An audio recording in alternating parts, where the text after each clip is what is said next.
Tell me what it was like growing up as Lalit Suri's only son. Well, he wanted a son and he got me. Hmm. So I'm not sure. What was it like to come out to your parents? What happened was that I said, I think I'm gay. I should have not said I think I'm gay. I should have said, I know I'm gay. Because the reaction immediately was, oh, it's a phase. There are a couple of things under which all religions will agree. Well, one of those things is homophobia, and the transphobia, and definitely keep us out. The oppression of women. And that. Our new tagline at the Lalit is, we're heteronormative inclusive. We allow straight people also. YouTube algorithms are now swinging towards, extreme thoughts or people wanting to be cats and dogs. And this is how we have to basically fight that. So I think it's unhinged. I had man boobs. And there are pictures of all these boys like grabbing my boobs and this and the other. And at that time, you're like, okay, this was boys. This is what boys were doing. You look back at that and you're like, no, okay, that was not appropriate. That's not real. Did you get bullied in school?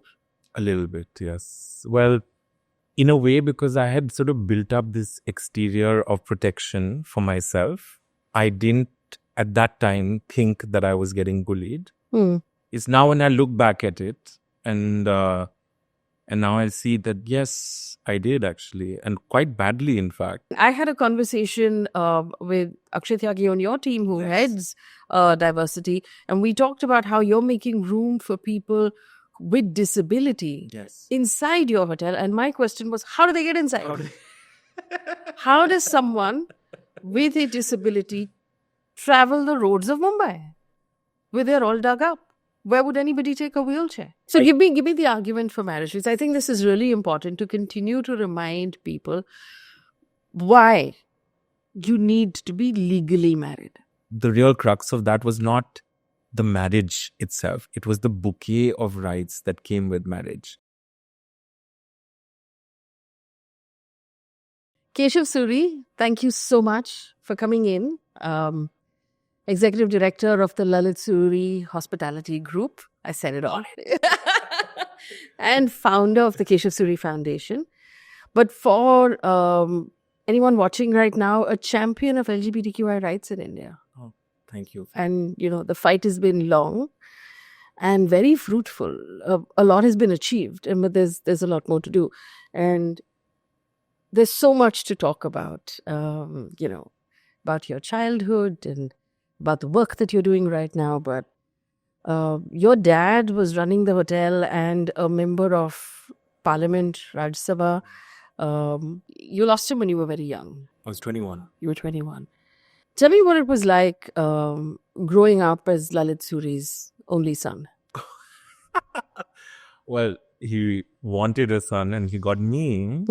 So I'm not sure. I again had all the biases that I sort of thought he would have wanted. But yes, there were my three sisters and then me. And then he kind of, I think, knew when I was very young, I feel. Okay. Because he was quite a strong sense of humor, a very Punjabi sense of humor. And I think I was I was myself even as a kid.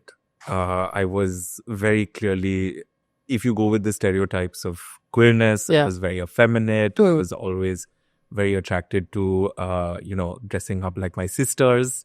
And that's all I knew, actually, because it was for me, whilst dad was there, he was very busy working. He was really, busy building his empire. And for me, I grew up around my sisters and I grew up around my aunt who didn't have any kids of her own, but adopted us pretty much and sort of then went on to actually make a fantastic school called Step by Step. So for me, I was always around very strong feminine energy, which were also equally around him. So he must in some way or the other be deep-rooted a feminist at heart. He must be deep-rooted in some way or the other okay with queerness, because it was, whilst macho on the exterior, but very feminine in the interior. And the heart was that. And I think that's what allowed me to be who I am today. growing up, I was in a all-boys Catholic school, the same school that he went to, the same school that Shah Rukh Khan went to. And so it was St. Columbus. It was an interesting experience because as kids, you can do drag in these schools because it's an all-boys school. And it's not looked like as if this is an oddity. And I didn't even know the word drag at that time. But I was playing Mother Mary and I was playing Sita. And whenever there's a play in an all-boys, you have to dress up some boys as girls. So, yeah. And so as kids, always the few boys were chosen. And then, of course, when we started growing up and understanding, free will and had a mind of our own, I would only gravitate towards, playing the women's part. And not because of anything, but because I was so surrounded with such strong feminine energy that I thought I was doing an homage. That was very interesting. But at the same time, it was an all-boys school. So in the plays and in the drama and in the debates, where I had this sort of armor around myself to protect myself, I could. But anything beyond that, I couldn't. I was terrible at sports. And however, there were days and there was a period of physical education. So I had to go into the swim team or the cricket team or the football team. And I just hated it. And in some level, my father saw that struggle. I don't think he was hoping that I would be a cricketer or that I would be, one of those stereotypical sporty guys. Yeah. I think what broke his heart the most was when I was 12 and I said I'm vegetarian. I think that would hurt a Punjabi man more than a gay son. It's a vegetarian son. Yes, I woke up. I think that actually really broke his heart was that. I don't think my queer. By then, I think that was the day he realized that, okay, this kid is queer. But yeah, I woke up one morning and I just was like, I'm not going to eat non-vegetarian food. And I'm sort of an animal activist all of a sudden at 12. And so I think I also had a certain amount of resolve in myself at a very young age. But yeah, it was... Did you get bullied in school? A little bit, yes. Well, in a way, because I had sort of built up this exterior of protection for myself. I didn't, at that time, think that I was getting bullied. It's now when I look back at it and now I see that, yes, I did actually. And quite badly, in fact, in certain situations where, you go in that time and you're like, okay, if you're not physically fit and let's say you have extra skin or if I had man boobs and there are pictures of all these boys like grabbing my boobs and this and the other. And at that time you're like, okay, this was boys, this is what boys were doing. You look back at that and you're like, no, okay, that was not very good for my sort of self-esteem or whatever. But again, I sort of pushed myself into a lot of debates and drama and sort of built myself to have this vocabulary so that I could be quick. I remember there was this horrible story which shouldn't happen to no one. I was in a bus. We were going for a cricket match, which I don't even know what I was doing on the cricket team, I'll be honest with you. And this, I think we must have been 14. And this kid, a friend, who became a friend later, but that particular point of time was like, oh, I don't believe you have a penis. And kept saying, okay, show me your penis. Show it. I believe that you do not have a penis. And I ended up showing him my penis. I don't know why. Again, at that time, I had no vocabulary of drag, no vocabulary of trans and this and the other. And it suddenly became this big thing that, oh, he's got balls. Oh, he showed his penis on the bus. No, that was not what should have happened. And funny enough, this same kid ends up giving me my first gay porn. So, but yeah.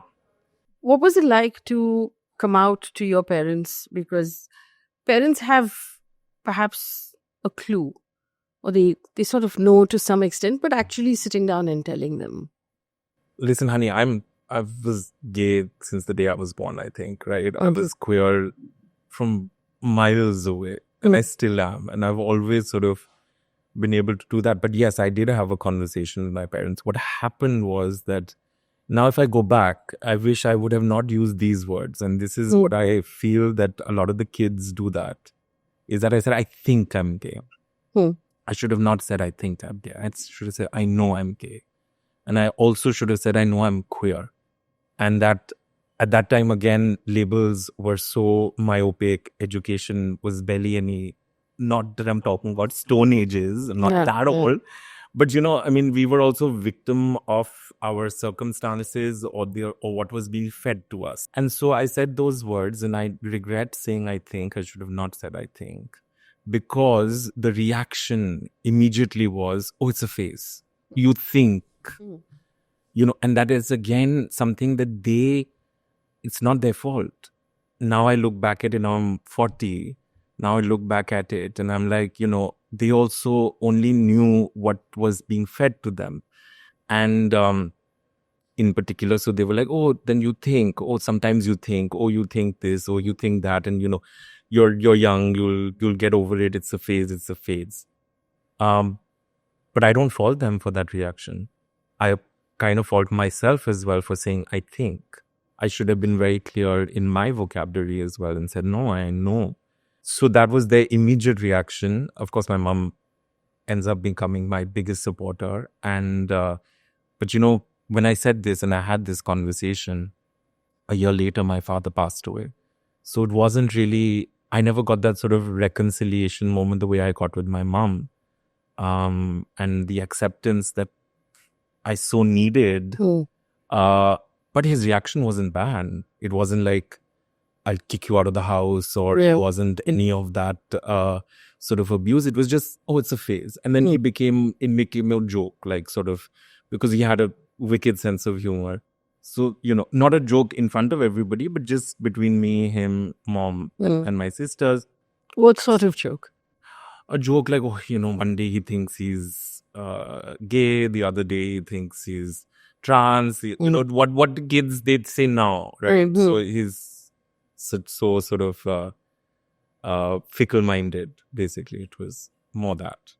So when your dad passed, you were 21 years old. You were studying overseas, I think, if I'm not mistaken. So that must have been a shock for you. Big one. Because it was sudden, was it? So it was, he had an open heart surgery almost 20 years ago. Before he was severely diabetic. And he had a heart sort of valve issue. So it wasn't that we didn't know that he had this issue. The thing is that at that time, open heart surgeries and, heart issues were not as treatable as they are today. And so if you had one, there was most likely, if you survived for 20 years, that you would have to do it again. And I know that he didn't want to, because it was too much on his body. It was too much on him mentally, and his mind was always way more active. And, so now I look back at it, whilst it was a shock at that time, but if I look back at it, there were sort of signs. And he was severely, severely diabetic, which, where he would take insulin shots on a daily basis 3 times a day. And, there was no Ozempic or any of that at that time. Now, in retrospect, yes. I mean, but it was a big shock because he had come to see me and I was in London. I was doing my LLM at SOAS, and both my parents had come to see me. And yeah, he basically went out and didn't come back.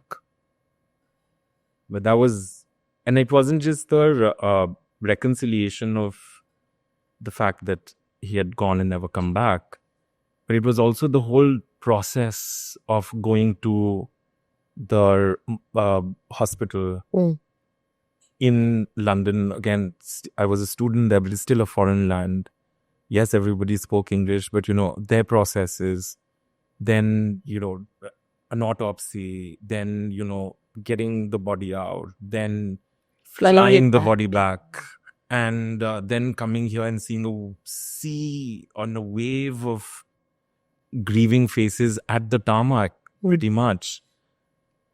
That was, I think, probably what sort of was more traumatic than actually the fact of losing losing it, because I understand as you grow older, you realize that death is very much a part of your life.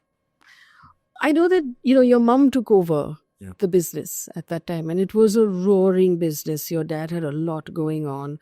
You all had to sort of scramble to hold it together. What was that like? Did you finish the course you were studying? I did. So I finished my LLM. By then I was also an overeducated waste of space, I'll be honest with you, because this is my second master's. And so, but my mom said something. She said that, no, I want you to finish it because I don't want you to look back at this and regret that because your father passed away, you couldn't finish this, because we always look back at things and regret. For me, I think the immediate reaction was whatever made her comfortable, and for her, what would make us comfortable. But yeah, I think she got thrown into the deep end, though she was already working with him before that. So it wasn't like she had no idea what the business was like and what the hotel industry was like. But suddenly she became, the buck stops here. And then being a woman, and you know that, in this very patriarchal setup and predominantly man's world. So you came back and you're now having to participate in running this giant organization. Yeah. And the question is, will you do it as a queer person, or will you pretend not to be which a lot of people in the public, I'll just keep this private. Yeah. What was that decision like? But no, when I decided to work with mom, and when she's like, no, you have to come in. So I said, then I have to be very clear from day one. So I don't want to be a water cooler conversation. And I don't want it to come and say something that, he's gay and whatever. I want it to be very clear. So this is my sexuality. Now let's go. Now judge me for my work, because I'm also a Nepo kid, right? Yeah. So I have to also, and I didn't study hospitality. And now I'm dealing with a lot of team members who actually have studied hospitality and have given a lot of their life and time to this. I remember in the 377 judgment that the Supreme Court gave, and that was a long journey to get there as well, because there was Delhi High Court and it got overturned. But in the Supreme Court judgment, it said that to not be able to live as your fullest self is a form of oppression.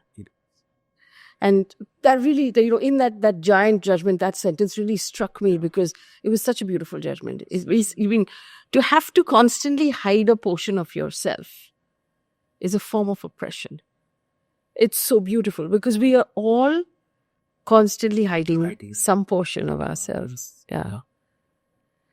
And that's the one thing that I didn't want to do. And what was the reaction from the larger team at the Lalit? So some would argue they had no choice.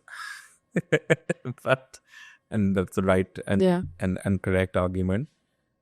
I would have to say that, the hospitality industry in general is a very inclusive industry, because for us, it may not look like that, funny enough. But for us, everybody is our guest. We talk about Atithi Devo Bhava, and you to talk about the divine in you. Then whatever is that you're presenting is what we accept. And so I have to say, no, my team was very beautiful about it. Of course, there was a little bit of push and pull. There was a little bit of, some were a little judgmental. But then when I started working, then when Kirisu happened, and then when I started hiring people from the community, and then when we did a lot of sensitization, and then it became just a way of life for us. It wasn't like, okay, there's this, because in a lot of organization, what happens is there's this one person, right? One person is gay, or one person is lesbian, or one person is trans, and that's that, right? And then it's only when that person talks and we basically, or change happens top down. But actually, no. Change happens when actually you live, breathe, and see people. And you try and walk in their shoes. You can't walk in everybody's shoes, but you can sure as hell try. And that only happens when your colleagues are people from the communities you want to represent. I think you were one of the petitioners for 377. Your argument was that there are so many of us, and it is so much better for the economy if we're all allowed to just come out and just be who we are. Yes. Correct? Yes. Explain that argument to me. So there was this very fabulous piece of, it was a paper that was, and it was a research paper that a very fabulous queer lesbian woman, Lee Badgett, wrote. And she talked about the cost of homophobia and draconian law that affect the LGBTQ community. And it was a swapping statement that it costs the GDP, 1%. Yeah. But it was a sweeping statement. But she wrote that paper when she was in India. So it all sorts of, comes to full circle because Lee Badgett has been coming to India for a very long time. So it was her inclusion and her paper and the case study that she wrote for the UN that I sort of quoted in my petition, where we said that, you're costing the GDP of the country, in particular when you are forcing people to hide themselves. And, there are enough and more theories of, queerness is great for business. And there are enough and more people that have come out and been able to flourish and be able to run successful businesses and contribute to the economy. When that judgment came, it was such a massive thing.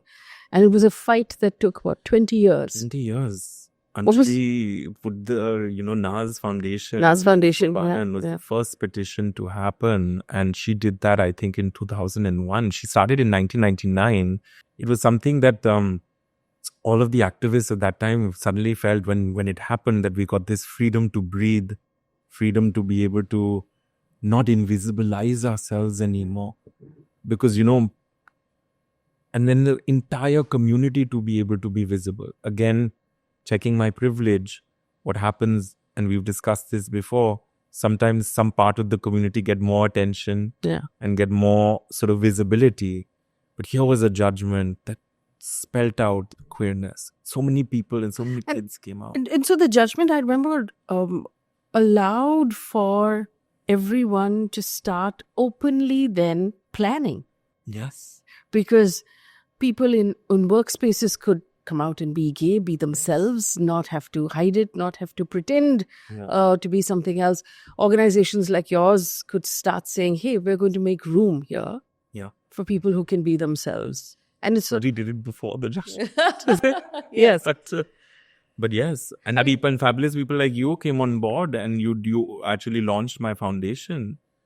And if you remember, Faye, it was a great moment as well because the media attention, the narratives that were being played out were all so positive. Yeah. It was the first time that everybody came together and said, no, this needs to happen. Yeah. Whether it was from within the community and whether it was allies like yourself, and it was everywhere. And everybody said, no, we're marching to this drum and this has to happen. Yeah. I think there was a general sense that as a country, we can't be a country that still looks at this as illegal because it doesn't feel right anymore. Yes.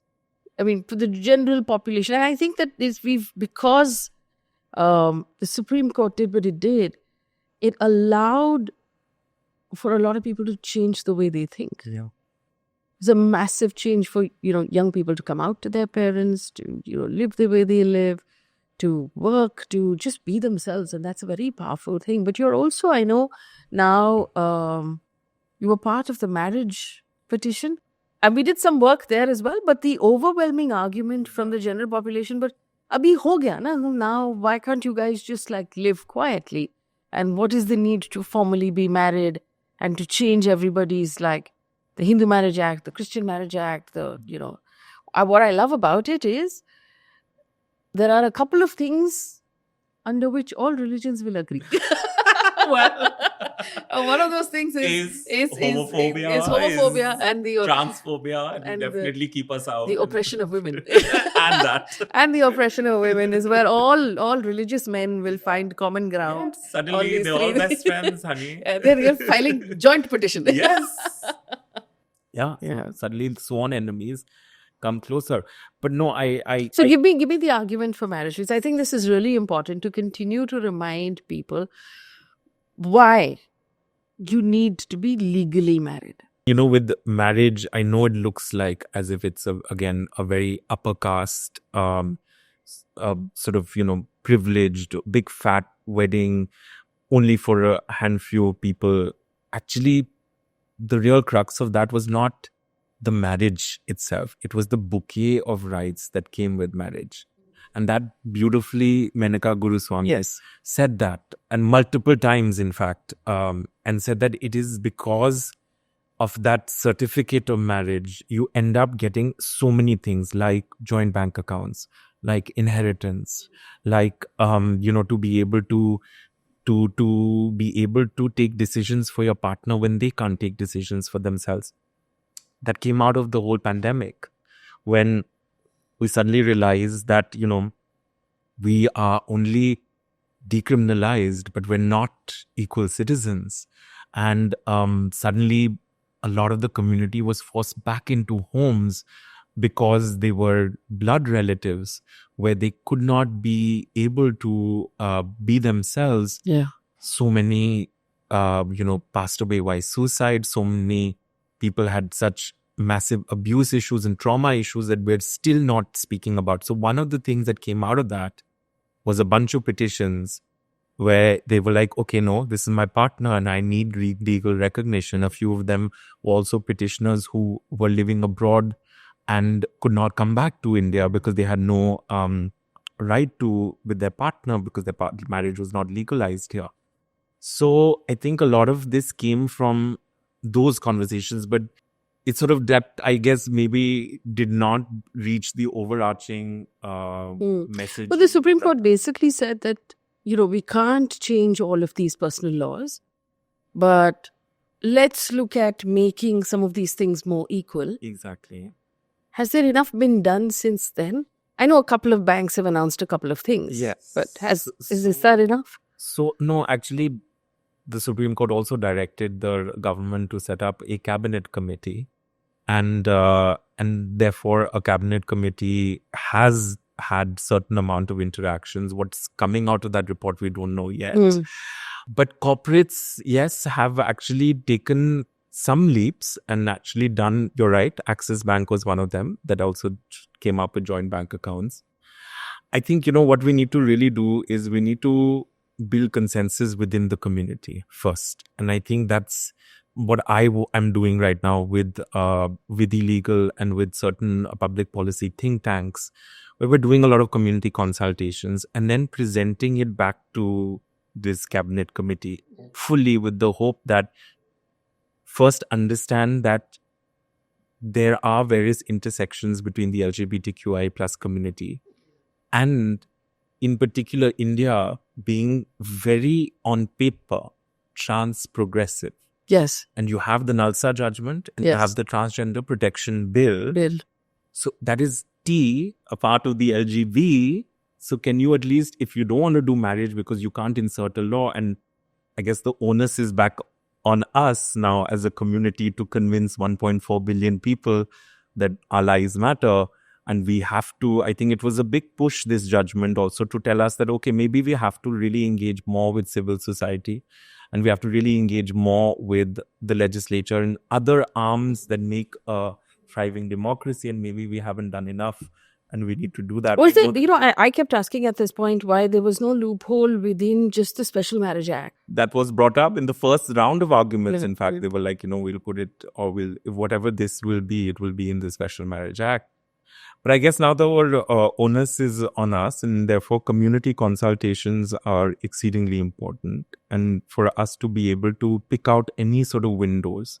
And if, let's say, the community wants to come together for anti-discriminatory policies, to at least maybe include the transgender protection bill to say that, okay, that's transgender protection bill along with gay, lesbian and bisexual as well. Tabi, when you say anti-discriminatory policies, what is on your wish list? What would you like to see as part of those anti-discriminatory policies? Well, to be able to have my partner recognized in some form or the other, and to not have a discriminatory practice that allows my partner to not be recognized or my relationship to not be recognized. So housing, for example.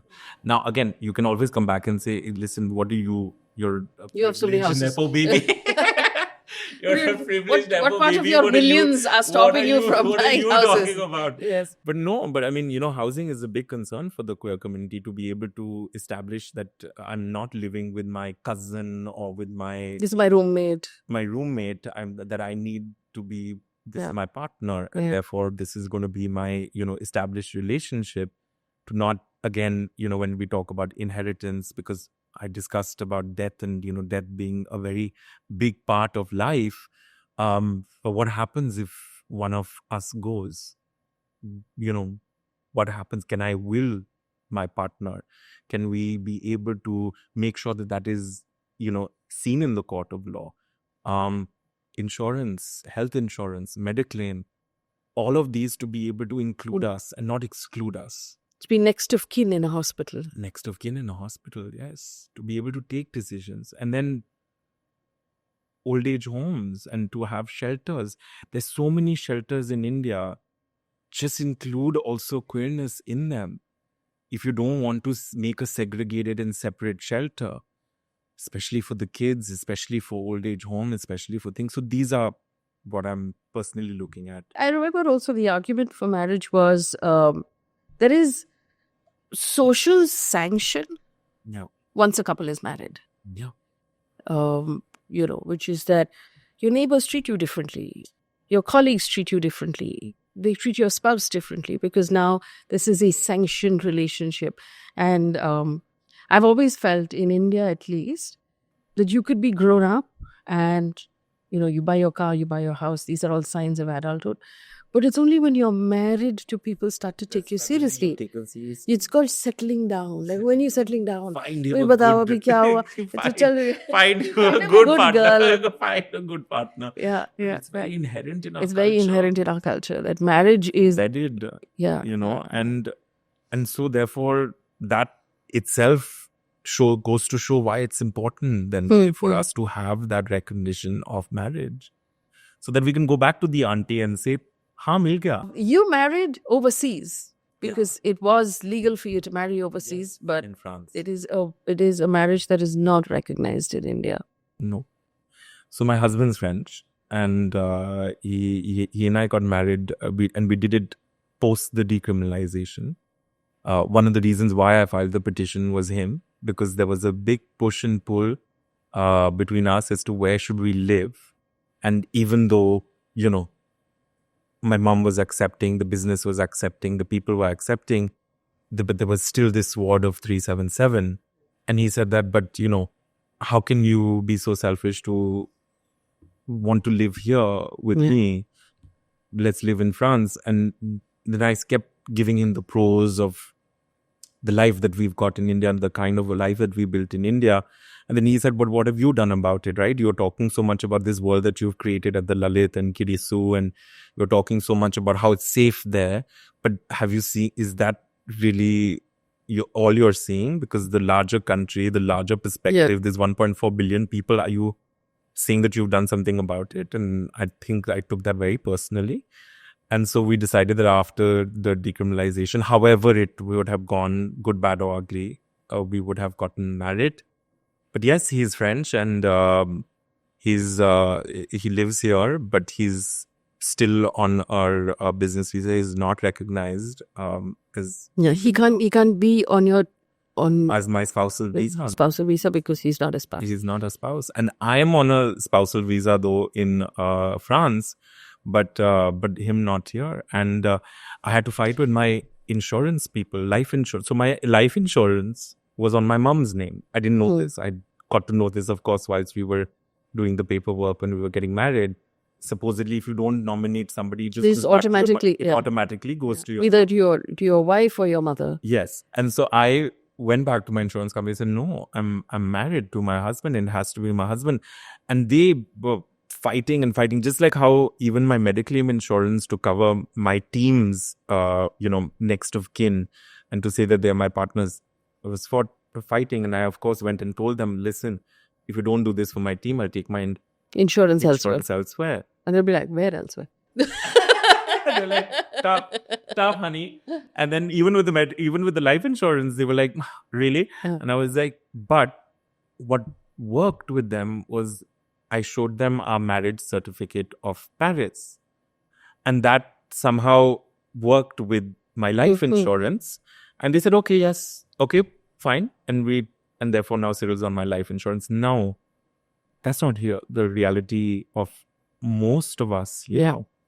And that's the only recognition that Cyril has of us being as a a couple. Yeah. Is that, yeah.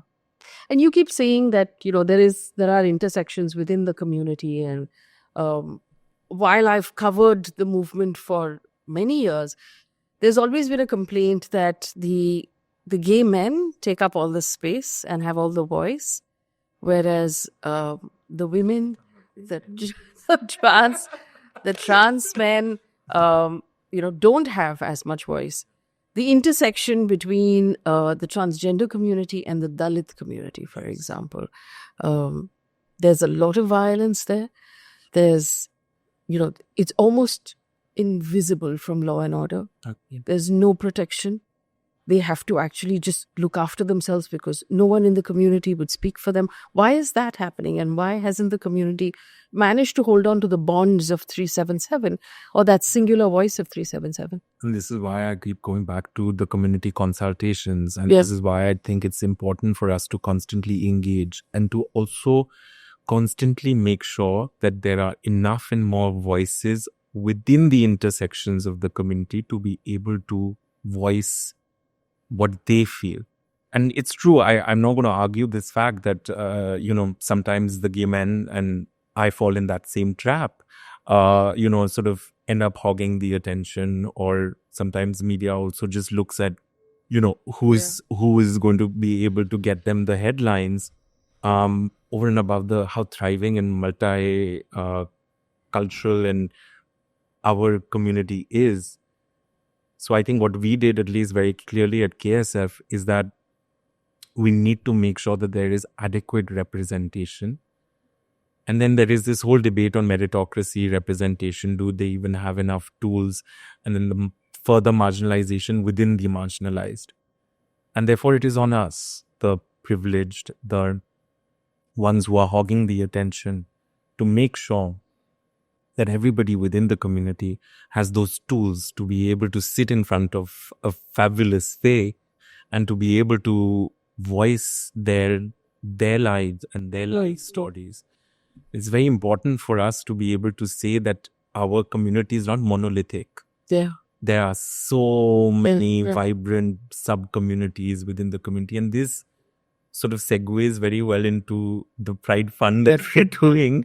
And, where we want to be able to go to the grassroots organizations, the ones who've really been fighting for, from time immemorial, to be able to fight for our rights, but in particular, fight for there's certain organizations that are fighting only for trans men and for women, in very, very sort of conservative environments. A great example for me, someone I admire deeply, is Grace Banu. Grace Banu does some brilliant work. And Grace Banu works in the Dalit and the trans intersection, specifically in South India, where the young people coming out of that community who are Dalit and transgender are regularly, without exaggeration, beaten within a breath of their lives. Yeah.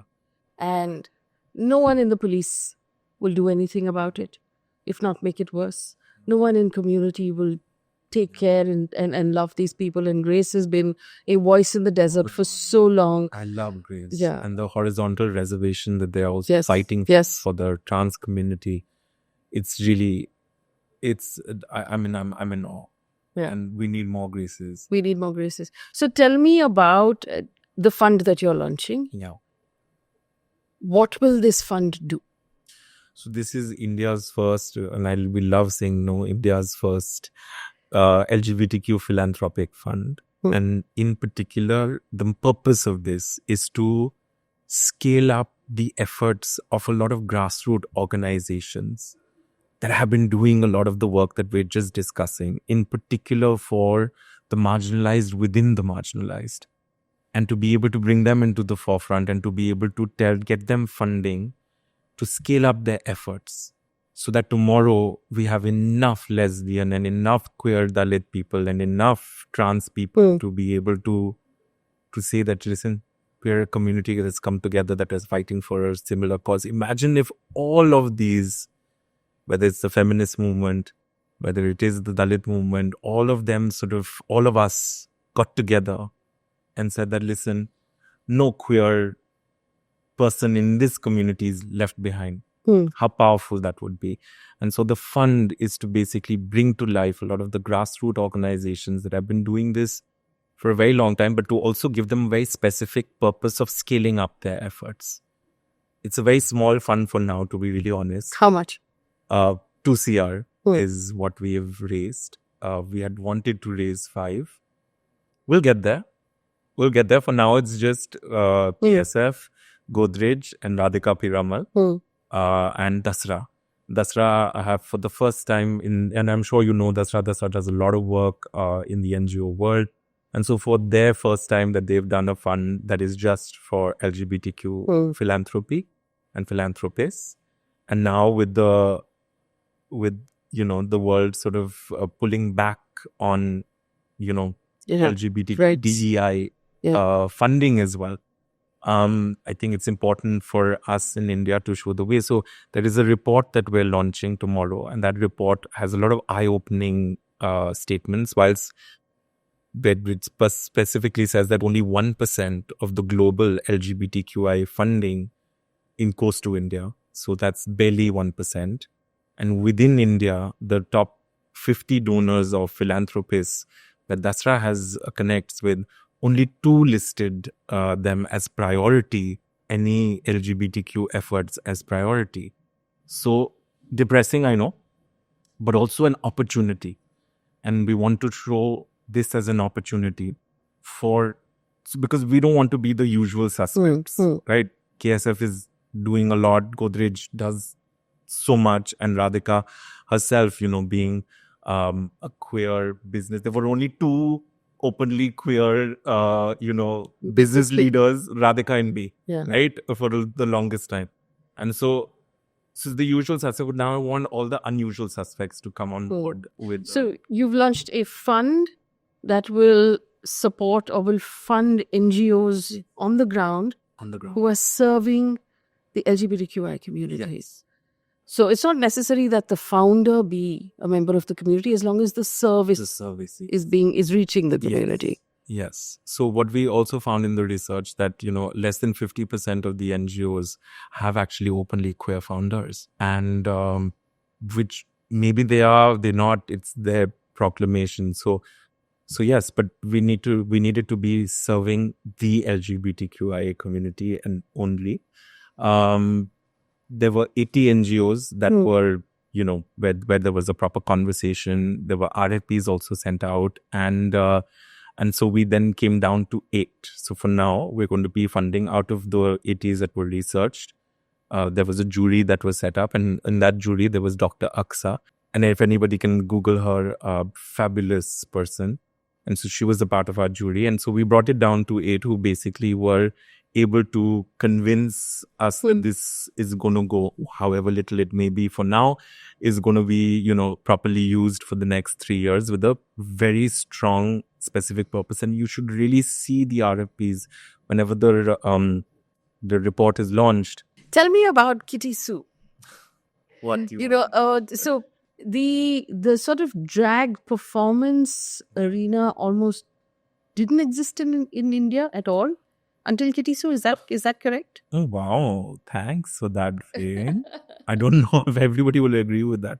No, so cross-dressing, of course, has been a part of Indian culture a part of various cultures. But cross-dressing in popular cinema has always been ridiculed. Yes. And poked fun at and being used as a, comedy, not even in a nice way. Horrible. Yeah. The things have changed, thank God. Yes. Thank God writers have changed. Thank God there are a lot of writers in the writing room now that are queer. There are people like Ghazal, and that are trans, that are having lived experiences. So that has changed from when I was growing up. Yeah. Yes, it was ridiculed, but there were also a lot of regional and rural areas where cross-dressing was just but natural because of patriarchy. Yes. Because women were not allowed to perform. And in some parts are still not allowed to perform on stage. So that sort of has existed. But yes, I think with the Kirisu, because I myself am inherently a drag queen and, now I have the terminology for it. But I think it was a space that I wanted to basically make sure that I, as a community, had a safe space. At that time, there were not many queer affirming nightclubs, and there were not many nights that were doing queer affirming. And then, of course, RuPaul's Drag Race became mainstream. So mainstreamed all of it. And Mama Ru made it mainstream, and so then it became a household name. But our first drag show that we officially did was in 2016 when it was still a criminal offense. And Violet Chachki was the first, and she had just won the RuPaul's Drag Race American version season 7. And she randomly said, yes, I'll come because, it was a big deal. And 2,000 people turned up for her show. And I realized, okay, well, this is a good business also. Yeah. But at the same time, this is a culture that people are wanting to have. And whilst Violet came, I was in touch with our own fabulous drag artists like Rani. Yeah. And I realized that no, there is a culture here and that needs to be given a stage. One of the things Violet said was that please continue doing these nights because we just need a stage to hone our craft. And now it's become this phenomenon even in India. You did say in the beginning, you said, when you were telling me the story of how you came out to your parents, you said, I think I'm gay. Yeah. But what I should have said was, I'm queer. Yes. What's the difference between gay and queer? Because I think that gay is also very limiting to, it's limiting to just reducing me to what my sexual habits and appetite are. Whereas I think I'm much beyond who I sleep with, and now I'm married, but even that as, so for me, I think that queer, the definition of queer is something that is different from the norm. And I think within the queer community and within the LGBTQ community, I feel I'm more attracted to that because of my gender expression as well. I've always felt, and I love the terminology of non-binary, right? Because unfortunately, cishet, where basically a heterosexual person, so either a man who likes women or a woman who likes men, that's heterosexual. Yeah. And a person who is comfortable in their assigned gender. Yeah. So I was born in a woman's body and I'm comfortable in a woman's body. So that makes me cis. So I'm cishet. That unfortunately is the norm of what. But I've always felt that gender is a spectrum. Yes. Some of us are not. I mean, there's no one complete man and there is no one complete woman. And that idea has been boxed in for someone's convenience. And we could, we could spend debate the night, on whose convenience that is. But is it fair to say that, gender is a spectrum? That we are all, somewhere on that. On some days, I'm more woman than others. You should talk to mom, honestly. Yeah. Because she thinks exactly like that. And she's like, I may present feminine for your eyes and for your pleasure, but inside I don't feel that I am any particular gender because I have been in rooms where I'm the only woman and there are only sea of men around me. She was the president of FICCI as well. And she's, with only men. And she's like, I'm the only woman in the room. But in those particular moments, I didn't feel like I was just a woman. Yeah. I felt that I'm genderless and empowered enough to feel that way. And so gender is a spectrum. I mean, it really, you can, and in fact, a lot of this comes from the feminist movement as well. To not be boxed, stereotyped. So that's, I can be who you think you need to be comfortable. So let me visually make you feel comfortable, but I'm really not that person. Yeah. And therefore, it really breaks One of the things I really loved was the idea that in the 80s, where women would wear these giant shoulder pads, right? It was like shoulder pads up to here. And that was because the feminists, Maddox, the feminist movement of the 70s, when women were occupying space in workspaces, and moving from the receptionist to the cabins, they needed to box up their shoulders so they could sit with the men. Yes. And that power, just this the power dressing of the 80s and the 90s. It just goes to show, right, how we dress, how we present. Like, okay, in this environment, I need to seem more effeminate, so I will wear the sari and I will wear the Mangal Sutra. I will do the things that I need to do. And in this environment, I'm sitting with a bunch of men in suits, so I will wear a suit. And so if we allow for that, then there is no box for anybody. Exactly. And I must acknowledge, because I've lived this in my career and my life, from the suit to the sari on a regular basis, and been really aware of the fact that men are not allowed to do it. No. Because there are some days I'm going to a wedding, I'm with my husband, I will wear the sari. I will do my hair that way, and just the next day I will wear a suit because that's what it feels like. But men were not allowed to do it. Non-binary people were not allowed to do the very same thing. Yeah. Because we had these boxed in ideas of this is masculine and there's a line here and you cannot. So and then there's feminine and then there's hyper feminine and then there's which is just basically such a construct that we have been put and re-put and packaged again and told that this is how it should be and therefore you should not question it. So what I love about the future generations is they're like, screw you. Is it though we're now at a point where the US, which has led the way. It's not the future generation. That's an old man. That's an old man turning senile. But he's not doing it alone, Keshav. Yeah, true. He's not alone. Yeah. Half the country voted for him. A little more than half. Yeah. And I think that one of the things we must discuss, because every time I would have this conversation with someone who lives in the US, sometimes Indians who live in the US, they would tell me about, do you know that young kids are being allowed to choose their pronouns and trans people are being allowed into women's washrooms and being allowed to compete in sports. And there are these three specific... Now kids want to become cats and they want to identify as cats. Yeah, and pigeons and whatever it is. So, but what is your argument from within the community, and especially as someone who works to integrate? Yeah. What is your argument? Because they're all saying that, this liberal diversity thing has gone too far. So I have a couple of arguments on this, but two things. One is that this is a very sort of American. Sorry to say this, but it's a very American way of polarizing. When they don't have something to fear, they create things to fear.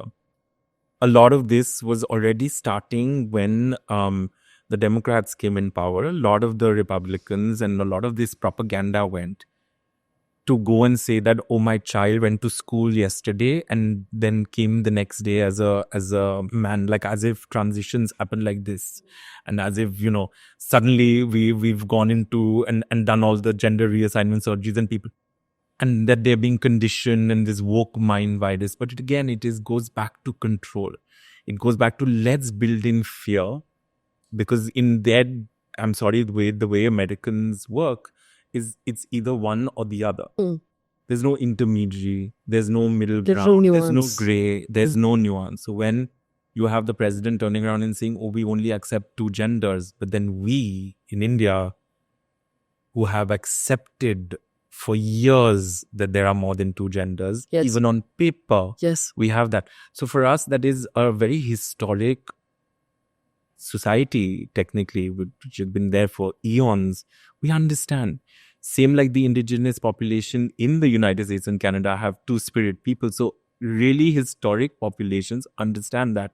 And we know that there are more than two genders. But somehow they can't, and therefore they need to scapegoat something. Yeah. Even right now, there was this conversation about the crash that happened. And there was this particular diversity hires other reason that happened in the American app. Come on. Come on. I mean, like, really? So you don't have anything to attack? So you start attacking. I feel like also it comes from a sense of entitlement. Yes. That this all belongs to me. I'm allowing you to sit at my table. Yeah. And again, and this is what I want to keep telling us. Let's not import these very American problems and ideas and let it come into and seep into us about left and right. Technically, we don't have any left and right here.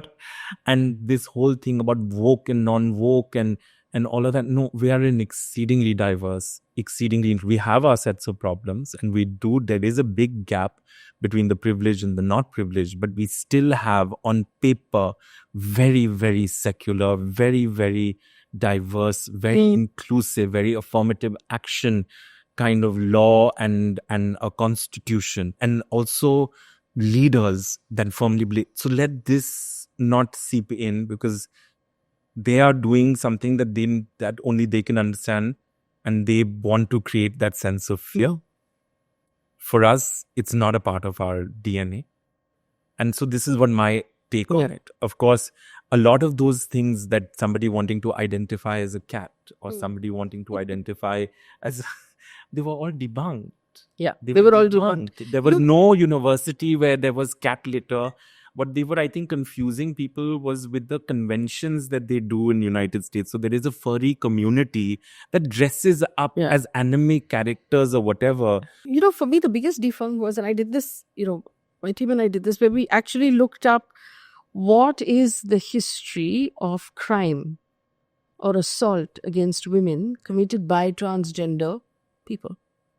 Zero. Thank you. Either someone's not done the research, but doesn't exist. Like this, the number was unfindable. What is the track record of assault or crime against women committed by men in America? So who's protecting whom? Really, and that whole, if you allow a trans person into a woman's bathroom, that women are suddenly, all American women are suddenly unsafe. Whereas, let's look at the data. Let's look at the data. And I just found that astounding that nobody thought to just look that up. Yeah. But I do want you to answer this, because I know there is, again, so Trump and his entire idea that diversity, that DEI, diversity, equity, inclusion, where basically you make room in hiring for people from minority or marginalized communities. For them, it means Hispanics, Black, and members of LGBTQI and all of that. For us, it means people with disabilities, it means LGBTQI, it means women, it means people from the oppressed caste. There is an idea that this is anti-merit.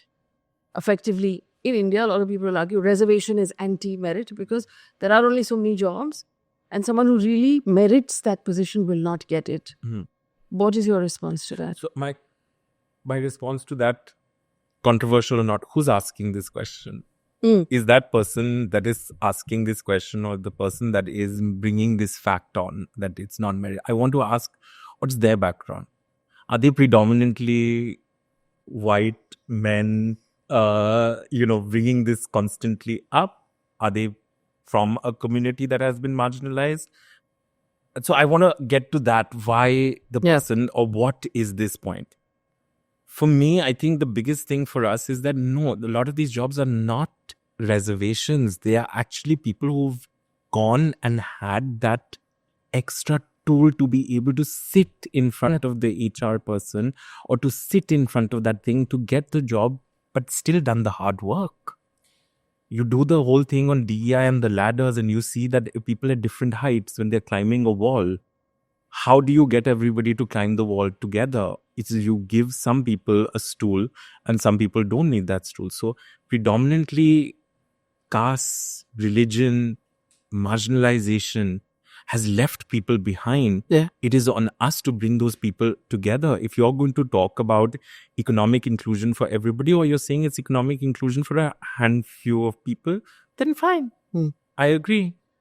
But if tomorrow everybody you want to hire is a Harvard grad, even Harvard will run out of grads, no? At some point, if you're going to hire every Harvard grad, they'll also run out of grad. But here, what we're saying is, actually, the kids that are coming into Harvard, look at the segregation there. And are you saying that there are a certain amount of communities that don't deserve to go to Harvard, but they don't have that option? Yeah. Because they're not given that option. They're conditioned, like we talked about gender being a spectrum, you're conditioned to believe that this is good enough. So when you're thrown crumbs, you'll accept crumbs. But when you know how to make pie and there is a big pie ahead, then why would you not accept the pie? So I personally believe that if they have all of these reservations, I think they clearly are sitting from a place where they have not or decided not to walk in anybody else's shoes. And they're sitting from a place of, like you said, entitlement, like you said, from a very, very, very sort of place of privilege and not accepting that this is the world that I want to make in my image. So I think this. What does it feel like emotionally to witness what's happening in the world right now? To hear these things being said of there are only two genders, My God. there are only women and men. You know, diversity is actually anti-merit. We're just removing, massive companies. DEI has led to air crashes now. DEI has led to air crashes. Amazon, Meta, these massive companies just completely rolling back their DEI policies, rolling back the fact-checking policies. Fact-checking policies also. Like Yes, these are bring that in options. also. Like these are options. Who wants facts, honey? Want to be a stool tomorrow. What does it feel like emotionally? Oh my God, it is unhinged. I feel unhinged. I feel the world's turned unhinged. And sometimes, it's... So I myself am not on social media on any personal account. However, I'm still addicted to YouTube. And therefore I sometimes just leave the YouTube on and go off to sleep. And then I wake up the next morning and I'm like, what did I just do and listen to? Yes. Wow. I'm sure YouTube wouldn't recommend that. No, they won't. Because honestly, that is like subliminal messaging to your brain. And you know how YouTube algorithms are now swinging towards, extreme thoughts or people wanting to be cats and dogs, and this is how we have to basically fight that. So I think it's unhinged, but it also makes me feel that our work is important, and it also makes me want to do more. The fight never stops, clearly it keeps going on. It comes in different packages, it comes in different forms, but it keeps going on. And that's why then the Pride Fund, that's why what I do at Keshav Suri Foundation, that's what we're doing at the Lalit. But that's what also has leading to a lot of other people to take this on and say that, okay, it's in our hands now to create those heroes, to create those people, to say that this is a community that, and also there's nothing being wrong being basic also. Not everybody has to be a superhuman being. Somebody, you want to be boring, you could be boring too, but we need to have those stories told. I think all the more now when you have such pushback and such. And are you seeing this as a pendulum swinging in reaction to all of the movement that's happened in the last couple of decades, or is it a reversal? I don't know. It's a very deep question and it's an existential question that I'm also having. That are we going back to reversing everything that we have fought for? So when is it going to stop? Yeah. When there's no minority left, when there is no woman left, when there is no trans person, when is this pendulum sort of take us back to that? I personally think that there's a lot of reaction to the pandemic. I feel that the world order sort of suddenly started shifting, and I feel that people maybe were like, let's try something that hasn't existed before. So, I know that in France, they're like, oh, we've never voted extreme right. Let's see how that happens.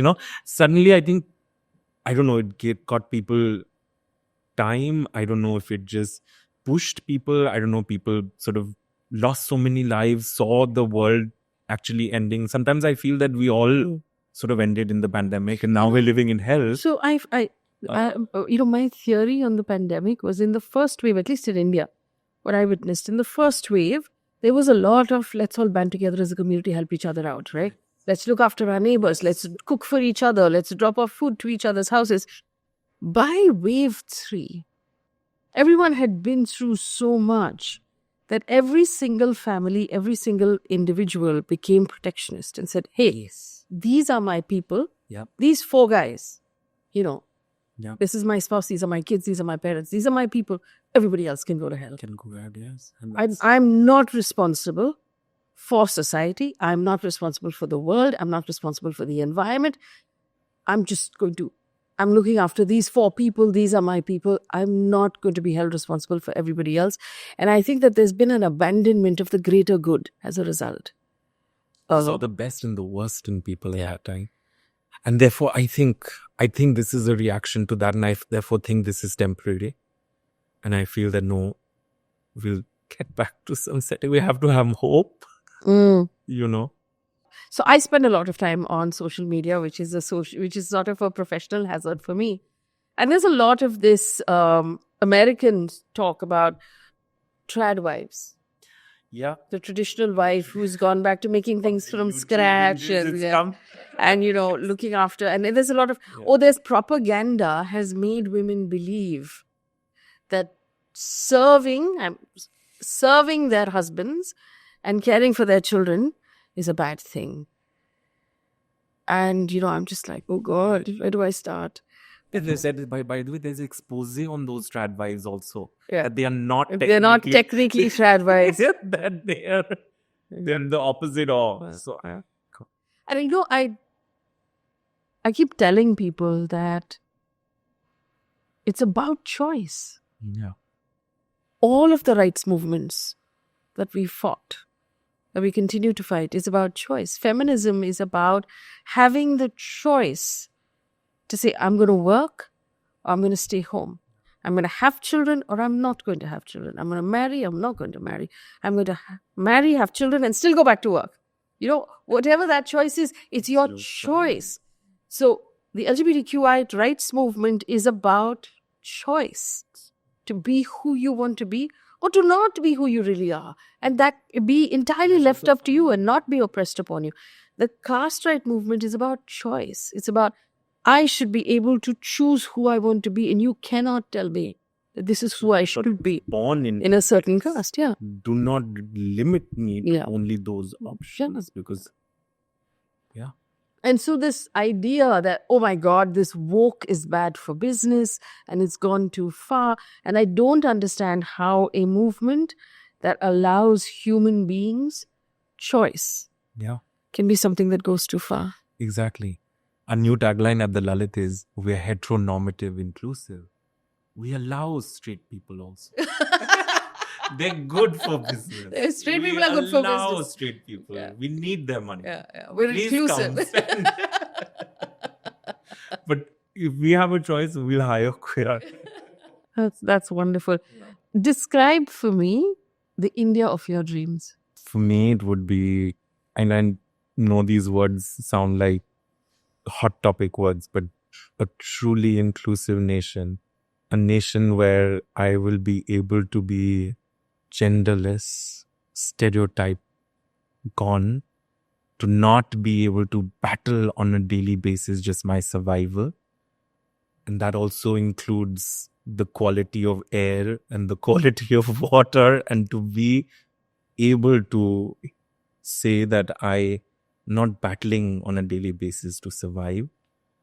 For whatever gender I may be, for whatever caste I may belong to, for whatever religion I may be, we're living in that sort of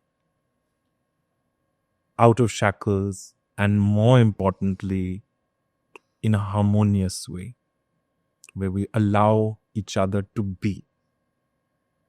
And I think we can get there. And I think there is so much in us that can get there. I hope. But that's my choice. That would be my not battling my gender, not seeing my mom or you battle in an all men room, to not have, acid attack warriors come and say that, because for them every day is a battle, to not have the trans women and trans men to turn around and say that, our gender matters and our lives are a battle, and then to not have the Dalit or lower caste or even inter-religion marriages and conversations and say that that's a battle. I think we need to stop battling. We need to be.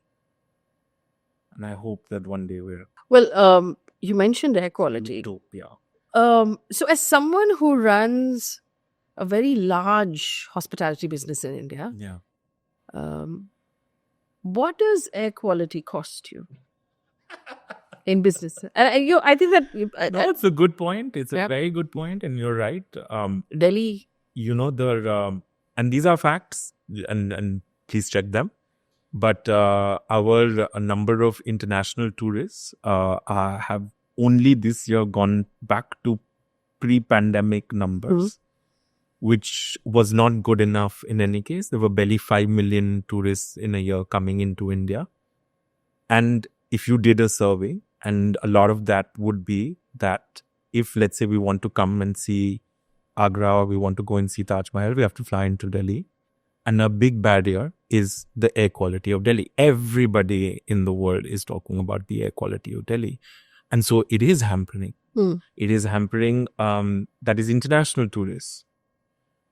You're living here in Bombay, and I know that to get you to come to Delhi, you're going to be like, sure, I'll come in my Mad Max attire to be able to breathe. And sometimes I see, a lot of the customers that are coming there and they're all in masks. And I'm like, but this is not the hotel chain that I wanted where everybody would be able to be themselves. But it's also because of survival and it's affecting business. Yes. Definitely for a place like Delhi. But at the same time, I think we're getting used to it, which is a bad thing. Yes. I think that's what's happening, is that we somehow, as we do with Jugaad and Jugaad resistance, so now we're becoming Jugaadu also. So everybody's putting air purifiers and pumping in oxygen and yes, outside is not, but inside it is. I don't think that's the good way to do that. And it's also becoming a domestic issue, and there is also a lot of people who can afford to leave Delhi are leaving Delhi as well. So there will be a sort of reverse urbanization that's happening. Most of our cities now have become difficult. There's traffic in Bangalore. Mumbai has an air quality problem as well. Water is difficult. Roads are difficult. While we talk about ease of doing business in our country very often, is this in your mind a large portion of ease of doing business as well? The quality of life that we're giving back to our citizens, I think it's something that we need to become more cognizant of. And I do think that maybe some business houses, including us, need to start putting that as well at the forefront of our agenda and our practices. And so that if we are used as an example, and therefore we will be able to take that and make it into, again, you want the world that you believe in, then it's a microcosm of the macrocosm. So if you can influence your microcosm first and be that example, then do it. So I think, we need to also be able to, because so many large businesses also employ so many people in so many parts of the country that can be able to bring that influence for us to be able to say, hey, let's not pollute. Let's not overpopulate. Let's make sure that the quality of at least what we're giving our team members and therefore citizens becomes better. But, I've never understood. So for example, in Bangalore, and you have a hotel in Bangalore as well, there are giant businesses that function out of Bangalore right now. And why is there no combined voice from them saying, we need to solve the traffic problem? Because these are productive hours. I know CEOs would love for those productive hours to be spent in the office. Employees would love for those hours to be spent at home. But these are productive hours being lost on the road. I mean, I had a conversation with Akshay Tyagi on your team who heads diversity. And we talked about how you're making room for people with disability inside your hotel. And my question was, how do they get inside? How does someone with a disability travel the roads of Mumbai where they're all dug up? Where would anybody take a wheelchair? It's impossible. So why is it that large businesses in India are not voicing or demanding better for their employees and for the communities that they serve? So I'm hoping it's changing, Faye. So I want to look at it. Is there any evidence of that change? I do feel that there are certain amount of businesses that are using their influences. You want me to name them? No, I wouldn't. But I know that there is a sustainable sort of effort. But you're right. It's not at the scale it should be. It's not all of us coming together on a platform together. It's a lot of individual businesses doing those individual practices and creating that sort of world for themselves. A funny story is that, in Delhi, our hotel is on, it's a skyscraper, so it's on 28 floors. Predominantly sell the rooms at the higher floors at a higher price because the view would be better. Now there's no view. It's all You small. can imagine that the 28th floor is basically seeing smog. And I guess, people would argue that when you are urbanizing or when there is an industrial revolution of sorts happening, that this happens. Shanghai supposedly went through it also. And then solved the problem. And then solve the problem. Maybe we'll get there. We'll solve it eventually. Somebody has to sort of get us together. Who's going to solve that? This magic wand that needs to come together. But at least we need to, I know for a fact that it's on because hotels, I'll be honest, and you have to call yourself out as well. Hotels are not really looked at as the most sustainable. They are looked at more like a wasteful extent, and especially because we're in the luxury hotel business. So we're in the 5-star and above. And so a lot of our, thing comes from over-expensive buffets or over-expensive, giving more electricity or more water, not having proper sewage treatment plants and this and the other. So at least we, as a company and as a business, and I know that, for example, ITC and some of the other hotel chains have really sort of wanted, and Radisson as well, want to really sort of pave the way of at least sustainability, environment sustainability for ourselves, and to also change maybe the image a little bit of the industry to not be so wasteful. These would be some small, but these are again very small examples. There are much larger corporations who are doing much more work. I think Godrej also does a lot of that actually, and there are others as well that do.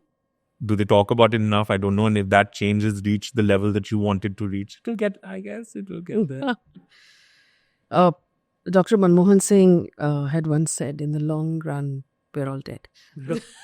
Well, we may not be alive. And, we can just make sure that the masks that we wear are beautiful rainbow masks with, I don't know, some sort of nice imagery. Turn into a unicorn seat, like they said now. I feel, you don't have the choice. You have to wear a mask. Yeah. Keshav, thank you so much for spending time with me and answering all of those questions. And I do hope we can chat more and open up this platform to other voices from within the community and make more space for choice and conversation. Thank you. Thank you for always making me feel so welcome and just being so easy. And thank you for being the best ally ever. And, thank you. And you're more than an ally. You're an accomplice for this community. So, thank you. Thank you for everything that you do, Faye.